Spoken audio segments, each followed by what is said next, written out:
Chapter 25. Now when Festus was come into the province, after 3 days he ascended from Caesarea to Jerusalem. Then the high priest and the chief of the Jews informed him against Paul, and besought him, and desired favor against him, that he would send for him to Jerusalem, laying wait in the way to kill him. But Festus answered that Paul should be kept at Caesarea, and that he himself would depart shortly thither. Let them therefore, said he, which among you are able, go down with me, and accuse this man, if there be any wickedness in him.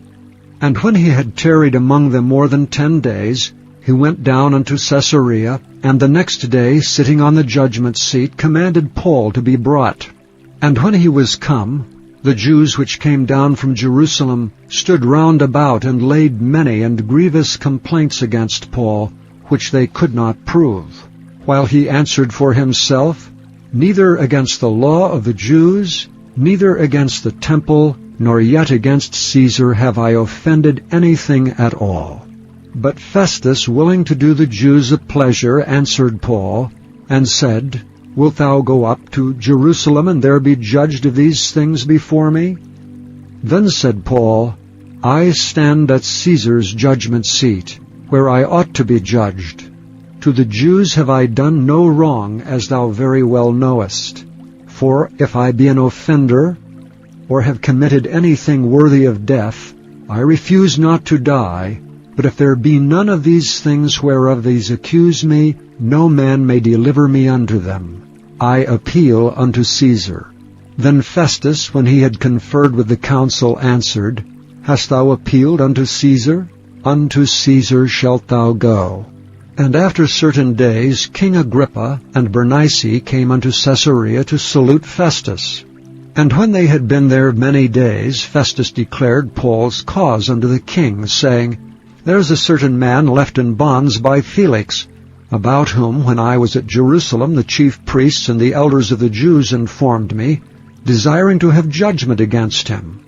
To whom I answered, It is not the manner of the Romans to deliver any man to die. Before that he which is accused have the accusers face to face, and have license to answer for himself concerning the crime laid against him.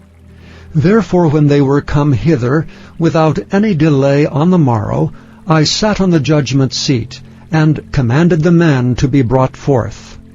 Against whom when the accusers stood up, they brought none accusation of such things as I supposed, but had certain questions against him of their own superstition, and of one Jesus, which was dead, whom Paul affirmed to be alive.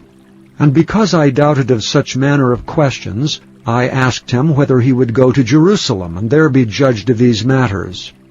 But when Paul had appealed to be reserved unto the hearing of Augustus, I commanded him to be kept till I might send him to Caesar. Then Agrippa said unto Festus, I would also hear the man myself. Tomorrow, said he, thou shalt hear him. And on the morrow, when Agrippa was come, and Bernice with great pomp, and was entered into the palace of hearing with the chief captains and principal men of the city, at Festus' commandment Paul was brought forth.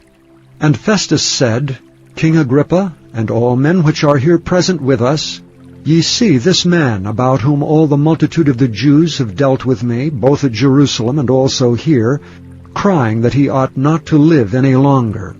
But when I found that he had committed nothing worthy of death, and that he himself had appealed to Augustus, I have determined to send him, of whom I have no certain thing to write unto my Lord. Wherefore I have brought him forth before you, and specially before thee, O King Agrippa, that, after examination had, I might have somewhat to write. For it seemeth to me unreasonable to send a prisoner, and not withal to signify the crimes laid against him.